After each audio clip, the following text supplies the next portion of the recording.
La cour Pétrale est une ancienne abbaye trappistine qui est devenue un centre de rencontres interassociatifs et collaboratifs.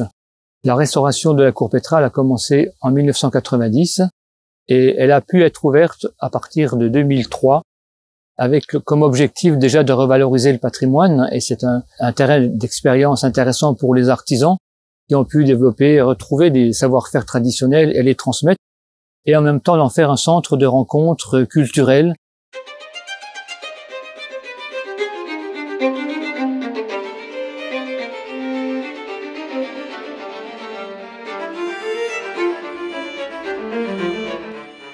Ça fait 2 ans que j'essaie de retrouver les techniques anciennes de transformation de la laine, de valorisation. C'est une matière noble qui est en quantité. C'est un trésor qu'on ne sait pas exploiter aujourd'hui.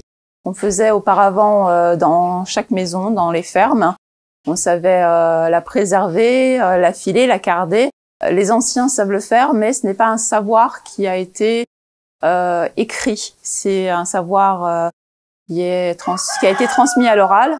La vannerie, ça couvre finalement une large famille des activités qui consistent à tisser les végétaux. Je me suis rendu compte que, après plusieurs générations d'oubli total de ces objets réalisés soi-même, aujourd'hui, un nouveau public est particulièrement intéressé parce que ça répond en partie à des attentes actuelles déjà d'avoir une relation plus soft avec l'environnement, de faire aussi des choses de ses 10 doigts. Alors il est vrai qu'aujourd'hui on a perdu un peu cette capacité à travailler directement avec nos mains. On s'est habitué à travailler avec des machines. Et ici à la cour Pétrale, nous avons mis en place des ateliers pour justement retrouver ces gestes directs en lien avec la matière. Dans l'objectif aussi d'ensemencer le futur, de pouvoir donner au futur cette possibilité, parce que qui sait, est-ce qu'on pourra travailler avec les machines tout le temps? On ne sait pas, mais avec les mains, oui, ça c'est certain. Le travail que nous effectuons ici sur la forge, c'est pas de vouloir retrouver la forge d'antan, c'est surtout de réfléchir aux forges à venir. C'est la partie artistique, c'est la maréchalerie pour les chevaux, et c'est aussi pour créer des nouveaux outils de jardinage écologique. Alors notre objectif, c'est de collecter les savoir-faire du passé et surtout de les transmettre aux générations à venir qui vont en avoir besoin.